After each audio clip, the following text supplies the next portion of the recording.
Movie की starting में हम आन्या और उसके बॉयफ्रेंड जैन को देखते हैं जो कि एक साथ लिव इन में रहते हैं। आन्या दिखने में काफी सुंदर थी, वहीं जैन जो कि एक फिटनेस ट्रेनर था वो दोनों की फिटनेस को लेकर काफी ज्यादा सीरियस होता है। दोनों एक साथ अच्छे से अपनी लाइफ जी रहे होते हैं। इसके बाद आन्या एक बेकरी शॉप में एज अ शेफ ज्वाइन करती है जहाँ वो अक्सर कुछ न कुछ खाती रहती और धीरे धीरे खाना उसके लिए एडिक्शन बन जाता है। ऐसे ही कुछ महीने बीतते हैं और आन्या वेट गेन कर लेती है। उसका अपनी हेल्थ पर ध्यान ना देना जैन को अच्छा नहीं लग रहा था, लेकिन वो उसे कुछ नहीं कहता क्योंकि जब भी वो इस टॉपिक पे बात करता तो अक्सर आन्या नाराज हो जाती थी। एक दिन आन्या जैन के किसी क्लोज फ्रेंड की शादी में जाने के लिए तैयार हो रही होती है कि तभी वो खुद को मिरर में देखकर रियलाइज करती है कि अब उसकी बॉडी में कितना ज्यादा चेंज आ गया है और उसका बॉडी फैट तो दिन ब दिन बढ़ता ही जा रहा था। उसे कोई भी ड्रेस फिट नहीं आ रही होती और उनमें से कुछ ड्रेसेस तो ट्राई करते टाइम ही फट गई थी। कुछ देर ढूंढने के बाद आखिरकार उसे एक ड्रेस मिल जाती है जो उसे थोड़ी फिटिंग में आ रही थी। तभी वो जैन से पूछती है कि वो ड्रेस उस पे कैसी लग रही है, तो जैन कुछ नहीं कहता और इससे आन्या समझ जाती है कि जैन उससे खुश नहीं है। उसका रिएक्शन देखने के बाद वो और ज्यादा नर्वस हो जाती है, जिसके बाद वो जैन से कहती है कि हम इस शादी में नहीं जाएंगे और हम घर पर रह के ही एंजॉय करेंगे। जैन कहता है कि तुम घर पे ही रहो, लेकिन मेरा इस शादी में जाना जरूरी है और वो उसे प्रॉमिस करता है कि वो जल्द ही पार्टी अटेंड करके घर वापस आ जाएगा। जैन के जाते ही वो अपना वेट चेक करती है जो कि अब 75 kg हो चुका था। ये देखकर वो डिसाइड करती है कि वो आज खाना नहीं खाएगी और पानी पीकर पूरा दिन निकालेगी। काफी देर कोशिश करने के बाद भी वो खुद को रोक नहीं पाती और खुद ही फ्राइज बनाकर खा लेती है। इसके बाद वो सोशल मीडिया पे शादी की फोटोज देखती है और सभी को वहाँ एंजॉय करता देख वो थोड़ी उदास हो जाती है। तभी उसे एक वीडियो दिखती है जिसमें एक लड़की जैन को किस कर रही होती है और ये देखकर आन्या जल्दी से तैयार होकर अपनी बेस्ट फ्रेंड नताशा को कॉल करके उसे पिक करने को कहती है। नताशा नोटिस करती है कि आन्या का वेट थोड़ा बढ़ा हुआ था, लेकिन वो उस पर कोई कमेंट नहीं करती। उल्टा वो आन्या को उदास देखकर कहती है कि तुम आज बहुत सुंदर लग रही हो। इसके बाद आन्या जब पार्टी में पहुंचती है तो वहाँ जैन उसी लड़की के साथ डांस कर रहा होता है। ये देखकर आन्या जेलस हो जाती है और जाकर जैन को किस कर लेती है। इससे वो लड़की वहाँ से चली जाती है। आन्या को ऐसा बिहेव करता देख जैन थोड़ा शर्मिंदा होता है, लेकिन वो उस टाइम उसे कुछ नहीं कहता। इसके बाद खाना खाते टाइम आन्या उससे पूछती है कि वो उस लड़की के साथ इतना क्लोज क्यों हो रहा था। जैन कहता है कि ऐसा कुछ नहीं है, वो बस मेरी अच्छी दोस्त है। लेकिन फाइनली बाद में जैन एडमिट कर लेता है कि अब वो उसे लाइक नहीं करता। ये रिलेशनशिप उसके लिए एक बोझ बन चुका है और अब उसे ब्रेकअप करना है। ब्रेकअप की बात सुनते ही आन्या हैरान हो जाती है और इससे पहले कि वो कुछ बोल पाती तभी न्यूली मैरिड कपल उनसे मिलने आता है। आन्या उनके सामने ऐसे बिहेव करती है कि मानो कुछ हुआ ही ना हो।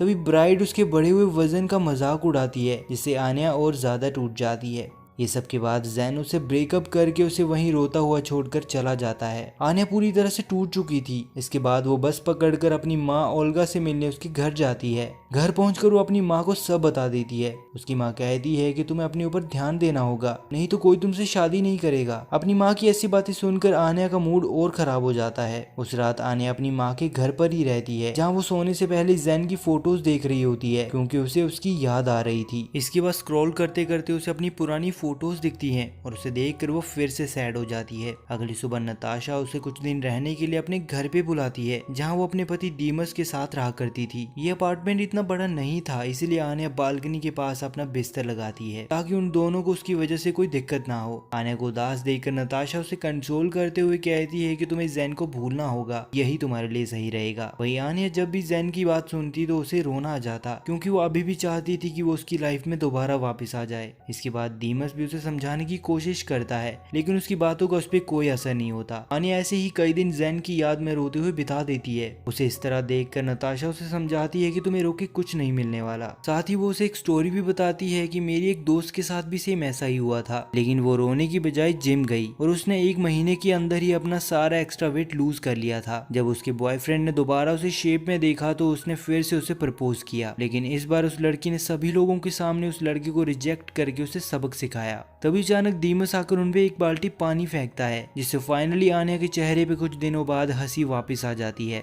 उसी दिन आन्या एक गिलास पानी पीकर खुद से प्रॉमिस करती है कि वो दोबारा पहले जैसी आन्या बनकर दिखाएगी। अगले दिन आन्या जिम जाती है, जहां उसका फर्स्ट एक्सपीरियंस कुछ खास नहीं रहता क्योंकि वो जिम इक्विपमेंट्स को सही से यूज तक नहीं कर पा रही थी। लेकिन जब वो दूसरे लोगों को जिम में कड़ी मेहनत करते हुए देखती है तो इससे वो और ज्यादा फ्रस्ट्रेट हो जाती है। उसे समझ नहीं आ रहा था कि आखिर वो ये सब क्यों नहीं कर पा रही। वापस जाते टाइम एक रेस्टोरेंट के बाहर पहुंचकर वो खुद को रोक नहीं पाती और अपने खाने के लिए खूब सारा जंक फूड मंगवाती है। वो खा ही रही होती है कि तभी उसकी फ्रेंड नताशा जो कि उसी रेस्टोरेंट में काम करती है वो उसका सारा खाना फेंक देती है और वो उस पर गुस्सा करते हुए कहती है कि तुम एक दिन भी खुद को कंट्रोल नहीं कर पाई और अगर यही हाल रहा तो मैं भी तुम्हारी कोई हेल्प नहीं कर पाऊंगी। घर जाके वो रात को सोने से पहले अपने पेट पर एक क्रीम अप्लाई करती है और उसे प्लास्टिक की हेल्प से रैप कर देती है क्योंकि उसे लग रहा था कि शायद इस ट्रिक से उसका बढ़ा हुआ वजन थोड़ा कम हो जाएगा। आधी रात को उसकी नींद खुलती है और उसे कुछ खाने की क्रेविंग होने लगती है, इसलिए वो चुपके से फ्रिज में से खाने का सामान निकाल कर खाने लगती है कि तभी नताशा उसे ऐसा करते हुए पकड़ लेती है। अगले दिन हम उसे काम पे देखते हैं जहाँ वो पूरा दिन पानी पीकर अपना गुजारा करती है। उसका ध्यान हर टाइम खाने पर ही रहता, लेकिन वो किसी तरह खुद को कंट्रोल कर रही थी। काफी देर तक खुद को रोकने के बाद अचानक उसकी नजर एक केक पर पड़ती है। इसके बाद वो खुद को रोक नहीं पाती और सारा केक चट कर जाती है। फाइनली वो एक्सेप्ट करती है कि उसकी ईटिंग हैबिट काफी ज्यादा खराब है और अगर उसने जल्द ही इस पर काम नहीं किया तो ये उसके लिए खतरनाक हो सकता है। जिसके बाद वो एक ग्रुप ज्वाइन करती है जिसमें ओवर ईटिंग से परेशान लोग एक दूसरे की ठीक होने में हेल्प किया करते थे। वहाँ जाकर आन्या खुद को इंट्रोड्यूस करती है और झूठ कहती है कि वो एक जर्नलिस्ट है और वो ओवर ईटिंग की हैबिट को लेकर एक आर्टिकल लिखना चाहती है। यहाँ सभी लोग खाने पे कंट्रोल ना कर पाने का कुछ ना कुछ एक्सक्यूज दे रहे होते हैं कि तभी एक लड़का कोलिया कहता है कि हमें खुद की गलतियों पर पर्दा डालने के बजाय ये एक्सेप्ट करना होगा कि हम लोग खाने की गलत हैबिट की वजह से मोटे होते जा रहे हैं, क्योंकि जब तक हम इस चीज को मानेंगे नहीं तब तक हम इसे ठीक नहीं कर पाएंगे। अगले सीन में हम आन्या को वापस घर जाते हुए देखते हैं कि तभी पीछे से कोलिया अपनी गाड़ी रोक कर उससे बात करने की कोशिश करता है। वो उसे कहता है कि मैं जानता हूँ कि तुम जर्नलिस्ट नहीं हो, बल्कि हमारी ही तरह तुम भी अपनी ओवर ईटिंग की वजह से परेशान हो। आन्या तब उसे कुछ नहीं कहती और चुपचाप वहाँ से निकल जाती है। अगले दिन आन्या एक रेस्टोरेंट में बैठकर खा रही होती है कि तभी अचानक कोलिया वहाँ आकर उसका खाना फेंक देता है।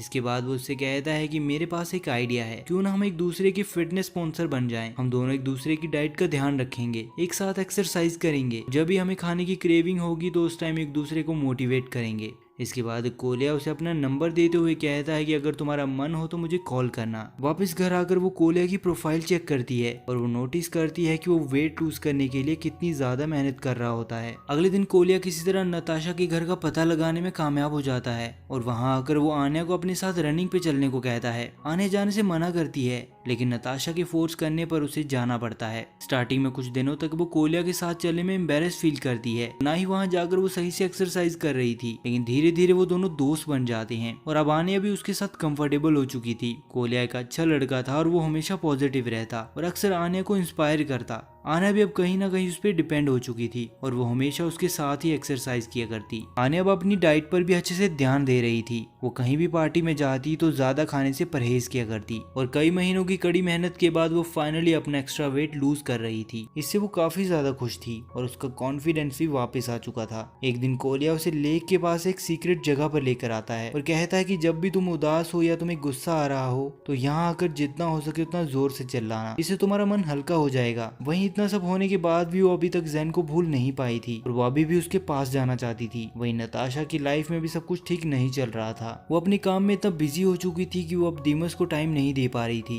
एक महीने बाद आन्या अपना सारा एक्स्ट्रा वेट लूज करके जैन से मिलने जाती है, जहाँ वो उसे देखकर एकदम हैरान हो जाता है और उसे अपनी आंखों पर यकीन ही नहीं हो रहा होता। तभी जैन की नई गर्लफ्रेंड वहाँ आकर जैन को अपने साथ ले जाती है। ये देखकर आन्या का दिल टूट जाता है और वो एक क्लब में जाकर काफी ज्यादा ड्रिंक कर लेती है। उसे इस हालत में देखकर एक आदमी उसे वहाँ से अपने साथ लेकर जाता है। अगली सुबह जब उसकी आंख खुलती है तो वो खुद को कोलिया के घर पर पाती है, जहाँ वो उसे बताता है कि रात को वो इतनी ज्यादा ड्रंक थी कि एक आदमी उसे अपनी कार में कहीं लेकर जा रहा था, लेकिन तभी कोलिया ने सही टाइम पे पहुंचकर उसे बचा लिया और अपने घर लेकर आ गया। कोलिया उसे बताता है कि जब वो उसे घर वापस लेकर आ रहा था तो वो पूरे रास्ते जैन और अपने फादर दोनों को ही ब्लेम कर रही थी, क्योंकि जब उसे उन दोनों की सबसे ज्यादा जरूरत थी तो वो दोनों से छोड़कर चले गए, जिसकी वजह से अब उसकी लाइफ में एक खालीपन आ चुका है। कोलिया उससे कहता है कि तुम्हें एक बार अपने फादर से जरूर मिलना चाहिए। घर पहुंचकर आन्या माँ से अपने फादर सर्गी का नंबर लेकर उसे कॉल करती है, जिससे उसे अपने फादर के घर का एड्रेस मिल जाता है। आन्या अपने फादर की दी हुई जैकेट पहनकर कोलिया के साथ उनसे मिलने निकल पड़ती है। वहीं सफर के दौरान हमें पता चलता है कि दरअसल कोलिया आन्या को पसंद करने लगा था, लेकिन आन्या के मन में उसके लिए ऐसी कोई फीलिंग नहीं होती। वहाँ पहुंचकर फाइनली आन्या अपने फादर से मिलती है और वो नोटिस करती है कि उसने दूसरी शादी कर ली होती है। लंच करते टाइम आन्या सर्गी से पूछती है कि अब वो उससे मिलने क्यों नहीं आती। सर्गी कहता है कि मैं एक बार तुम्हारे बर्थडे पे तुमसे मिलने आया था, लेकिन तुमने मुझसे बात तक करने से मना कर दिया था। मुझे लगा कि शायद तुम मुझसे नफरत करती हो, इसलिए मैंने फिर कभी तुम्हें डिस्टर्ब नहीं किया।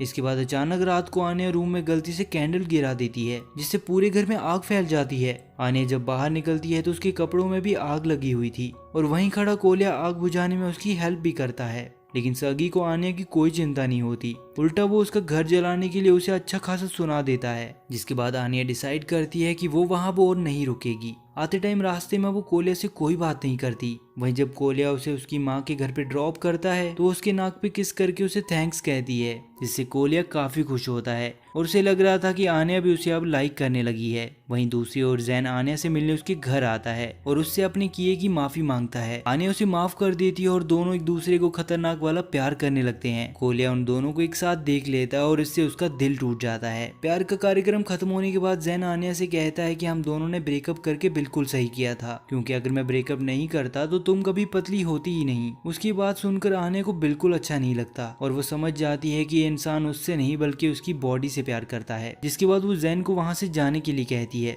शाम को नताशा के घर पार्टी पे जाती है, जहाँ नताशा अपनी लाइफ में चल रही प्रॉब्लम्स के बारे में उसे बता रही होती है, लेकिन आन्या बिल्कुल भी सुनने के मूड में नहीं थी। इससे नताशा उस पर गुस्सा करते हुए कहती है कि उसे जब भी जरूरत थी तो उसने उसकी हेल्प की, लेकिन आज जब उसे खुद हेल्प की जरूरत है तो आन्या उसकी बात तक नहीं सुन रही। वहीं आन्या को कुछ भी समझ नहीं आ रहा था कि वो इस सबसे कैसे डील करे, इसलिए वो वहाँ से कोल्या से मिलने निकल जाती है। जब वो कोल्या से मिलती है तो वो उससे अच्छे से बात नहीं कर रहा होता और चुपचाप वहाँ से गाड़ी में बैठकर निकल जाता है। थोड़ी देर बाद कुछ बाइकर्स मिलकर आन्या को तंग करने लगते हैं, तो वहां से भागकर वो पास ही के खेतों में जाकर छिप जाती है। अगली सुबह उस खेत में फसल काटने वाली मशीन आन्या तक पहुंचने ही वाली होती है कि एक आदमी उसे आकर बचा लेता है। जिसके बाद वो सबसे पहले नताशा के घर जाकर उससे माफी मांगती है और अपना पूरा दिन उसके साथ बिताती है। अगले दिन सर्गी आन्या से मिलने आता है और उससे माफी मांगते हुए कहता है कि मैं कभी अच्छा बाप नहीं बन पाया, लेकिन अब मुझे मेरी गलती का एहसास है। इसके बाद आन्या उसे माफ कर देती है और जाने से पहले सर्गी उससे कोल्या के बारे में पूछता है तो वो उसे सब बता देती है। सर्गी कहता है कि कोल्या एक अच्छा लड़का है और वो तुमसे प्यार भी करता है, जाओ और उसे मना लो। कोल्या एक मैराथन रेस में आया होता है और वहाँ हम उसे सॉफ्ट ड्रिंक खरीदते हुए देखते हैं। इससे पहले कि वो उसे पी पाता तभी आन्या वहाँ आकर उससे वो कैन छीन लेती है। आन्या कहती है कि मैं जानती हूँ कि तुम मुझसे प्यार करते हो और जैसे पहले तुमने मुझे हर टाइम सपोर्ट किया था, आज से वैसे ही मैं तुम्हें सपोर्ट किया करूंगी। इसके बाद ये दोनों मैराथन में पार्टिसिपेट करते हैं और दोनों एक साथ फिनिश लाइन को पार करते हैं। ये दोनों आज काफी खुश थे और वहाँ सबके सामने एक दूसरे को किस कर लेते हैं। इसके बाद कोल्या और आन्या शादी करके एक साथ खुशी खुशी रहने लगते हैं और इसी के साथ ये मूवी यहीं पर समाप्त होती है।